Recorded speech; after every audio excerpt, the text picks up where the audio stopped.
नमस्कार। तो जिसका सभी यूपीएससी एस्पिरेंट्स को इंतजार था वो घड़ी आ गई है। सिविल सर्विसेज एग्जामिनेशन 2026 का ऑफिशियल नोटिफिकेशन आ चुका है। इस सेशन में हम इसके हर जरूरी पॉइंट को बिल्कुल आसान भाषा में समझेंगे ताकि आपकी सारी तैयारी एकदम सही डायरेक्शन में शुरू हो। शुरू करने से पहले एक सबसे इम्पॉर्टेंट बात, देखिए यहाँ जो भी इन्फॉर्मेशन मैं दे रहा हूँ वो 100% ऑफिशियल यूपीएससी नोटिफिकेशन पर बेस्ड है जो 4 फरवरी 2026 को रिलीज हुआ था। इसका मतलब है कि आप इस पर पूरा भरोसा कर सकते हैं। तो आज हम क्या क्या डिस्कस करेंगे? देखिए, सबसे पहले इम्पॉर्टेंट डेट्स और वैकेंसीज, फिर एलिजिबिलिटी क्या है, अटेम्प्ट्स कितने मिलेंगे और एग्जाम के स्टेजेस क्या हैं। इसके बाद फॉर्म ऑनलाइन कैसे भरना है वो भी देखेंगे और लास्ट में एक फाइनल चेकलिस्ट ताकि कोई गलती ना हो। ओके, तो शुरू करते हैं सेक्शन 1 से। यहाँ हम 2 ऐसी चीज़ों पर बात करेंगे जो हर एस्पिरेंट सबसे पहले जानना चाहता है। इम्पॉर्टेंट डेट्स क्या हैं और इस साल वैकेंसीज कितनी हैं। हाँ जी, तो ये डेट्स अपने कैलेंडर में या जहाँ भी नोट्स बनाते हैं वहाँ लिख लीजिए। एप्लीकेशंस 4 फरवरी से शुरू हो रही हैं। लास्ट डेट है 24 फरवरी। लेकिन यहाँ एक चीज का खास ध्यान रखें, डेडलाइन शाम 6 बजे है, रात 12 बजे नहीं। बहुत लोग ये गलती कर देते हैं, तो लास्ट मोमेंट का वेट बिल्कुल मत करना। और प्रीलिम्स एग्जाम होगा 24 मई को।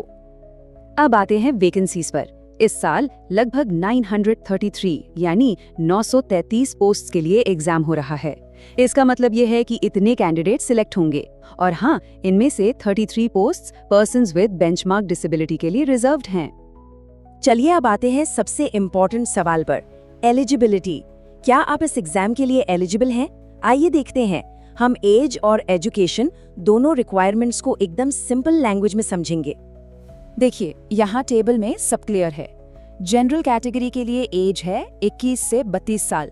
इसका सिंपल सा मतलब ये है कि आपका बर्थ 2 अगस्त 1994 से पहले का और 1 अगस्त 2005 के बाद का नहीं होना चाहिए। सिंपल। अब रिलैक्सेशन की बात करें तो ओबीसी को 3 साल, SC/ST को 5 साल और PWBD कैंडिडेट्स को 10 साल का एज रिलैक्सेशन मिलता है। एजुकेशन क्वालिफिकेशन बहुत सिंपल है। आपके पास किसी भी रिकॉग्नाइज्ड यूनिवर्सिटी से ग्रेजुएशन की डिग्री होनी चाहिए। स्ट्रीम कोई भी हो चलेगा, arts, science, commerce, doesn't matter. और हाँ, यहाँ एक गुड न्यूज़ है फाइनल ईयर स्टूडेंट्स के लिए। अगर आप अपने फाइनल ईयर में हो और रिजल्ट का वेट कर रहे हो तो भी आप प्रीलिम्स एग्जाम दे सकते हो। ये बहुत इंपॉर्टेंट पॉइंट है। ठीक है, एलिजिबिलिटी क्लियर हो गई। अब अगला कॉमन सवाल, अटेम्प्ट्स। किसको कितने अटेम्प्ट्स मिलते हैं? चलिए इसको भी देख लेते हैं। यहाँ देखिए, जनरल और EWS कैटेगरी के लिए है टोटल 6 अटेम्प्ट्स। ओबीसी कैंडिडेट्स को मिलते हैं 9 अटेम्प्ट्स और SC/ST कैंडिडेट्स के लिए कोई अटेम्प्ट लिमिट नहीं है, वो अपनी एज लिमिट तक एग्जाम दे सकते हैं। हाँ, एक डाउट जो हमेशा रहता है कि अटेम्प्ट काउंट कब होता है, इसको बिल्कुल क्लियर कर लीजिए। अगर आप प्रीलिम्स के एक पेपर में भी अपीयर हो गए, बस आपका एक अटेम्प्ट काउंट हो गया, चाहे आप दूसरा पेपर दें या ना दें। सो बी वेरी केयरफुल। चलिए अब बात करते हैं एग्जाम के पैटर्न की। ये जो सिविल सर्विसेज एग्जाम है ये एक 3 स्टेज प्रोसेस है। 3 स्टेजेस हैं इसके। आइए एक एक करके तीनों को समझते हैं। तो सबसे पहला स्टेज है प्रीलिम्स यानी प्रिलिमिनरी एग्जाम। ये बस एक स्क्रीनिंग टेस्ट है। अगर आप ये क्लियर करते हैं तो आप पहुंचेंगे स्टेज 2 पर, जो है मेंस एग्जाम। और जब मेंस भी क्लियर हो जाता है तब आता है final stage, stage 3, personality test, जिसको हम आम भाषा में इंटरव्यू कहते हैं। अब यहाँ प्रीलिम्स और मेंस का जो मेन डिफरेंस है उसको समझना बहुत जरूरी है। देखिए, प्रीलिम्स सिर्फ एक क्वालिफाइंग एग्जाम है। इसके मार्क्स फाइनल मेरिट लिस्ट में नहीं जुड़ते हैं। ये ऑब्जेक्टिव होता है MCQs वाला। दूसरी तरफ मेंस पूरा रिटन है और आपकी फाइनल रैंक मेंस और इंटरव्यू के मार्क्स मिलाकर ही बनती है। तो असली गेम मेंस का है। ठीक है, एग्जाम पैटर्न समझ आ गया। अब आते हैं सबसे प्रैक्टिकल चीज पर कि ऑनलाइन फॉर्म भरना कैसे है। टेंशन मत लीजिए, प्रोसेस को काफी आसान बना दिया गया है।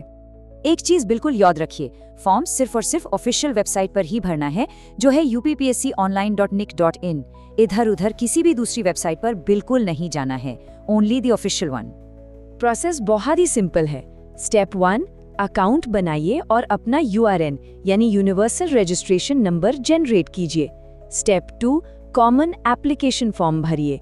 इसमें आपकी लाइव फोटो भी कैप्चर होगी। स्टेप 3, एग्जाम स्पेसिफिक डिटेल्स डालिए, जैसे अपना एग्जाम सेंटर और ऑप्शनल सब्जेक्ट। और लास्ट में स्टेप 4, एप्लीकेशन फी पे कर दीजिए। That's it. फी कितनी है? देखिए, फीस सिर्फ 100 रुपए है। और कुछ कैंडिडेट्स के लिए ये भी नहीं है। All female candidates, SC/ST candidates और पर्सन्स विद बेंचमार्क डिसेबिलिटी, इन सभी के लिए एप्लीकेशन बिल्कुल फ्री है, कोई फी नहीं देनी है। ओके, तो अब हम अपने फाइनल सेक्शन पर हैं। चलिए एक क्विक चेकलिस्ट देख लेते हैं ताकि फॉर्म भरते टाइम आपसे कोई भी गलती ना हो।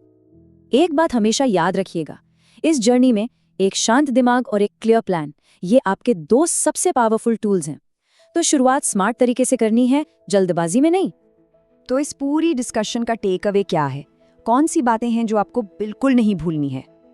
तो ये रही आपकी फाइनल चेकलिस्ट। नंबर 1, अपनी एलिजिबिलिटी डबल चेक कर लेना। नंबर 2, आधार कार्ड जैसा एक वैलिड फोटो आईडी रेडी रखें। नंबर 3, फॉर्म जल्दी भरना, क्योंकि centre first apply first allot basis पर मिलता है।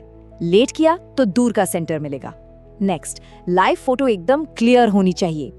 एक और इम्पॉर्टेंट बात, सबमिट करने के बाद फॉर्म में कोई चेंज नहीं होगा।